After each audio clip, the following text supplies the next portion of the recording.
All right, it is time for the headline segment. Our headline segment is where we predict what we think might be the possible headlines next week. Freedom Prep battle down. They were without their starting quarterback, but they get to the quarterfinals. Fall to Lake County, 9-4 in only their second season of varsity football. Pretty good stuff.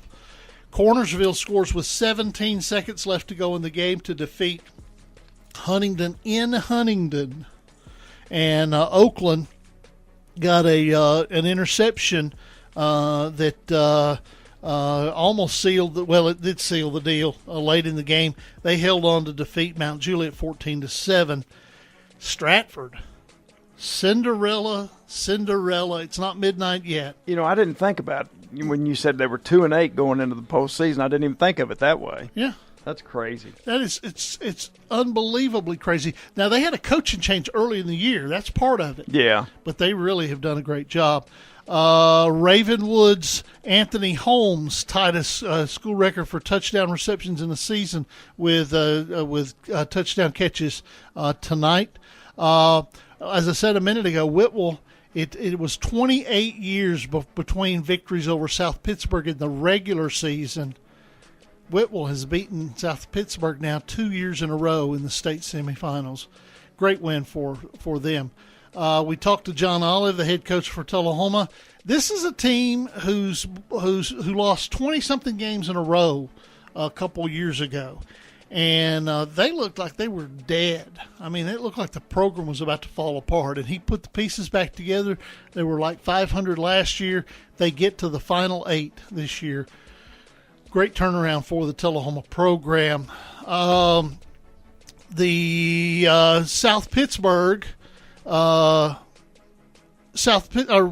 got a 27-yard touchdown pass in regulation to force the overtime, but they missed on the 2-point try. Springfield scored with 16.8 seconds to go to beat Jackson Northside 41-34. That one almost went to overtime.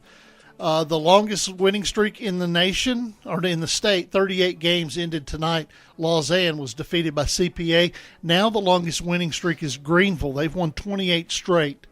I'm wondering what the point difference is in those 28 games. 1,400 points probably? Yeah. Oh, yeah. Let's see. Oak Ridge led 33-14, and Catholic rallied for 28 unanswered points. Oak Ridge got a late score to make it interesting, but Catholic roars back to defeat Oak Ridge. And Hillsborough's Josiah Madison had 2 interceptions of the night, but Beach ended up beating Hillsborough. That's going to do it for us. The executive producer of Friday Night Thunder is Rob Clutter. Our director and chief engineer is Brian Markham. Our scoreboard host is Steve Wilder. Our scoreboard producer and stream engineer is Jonathan Oliver. And I'm your host, Dennis Weaver. Thank you for listening to Friday Night Thunder.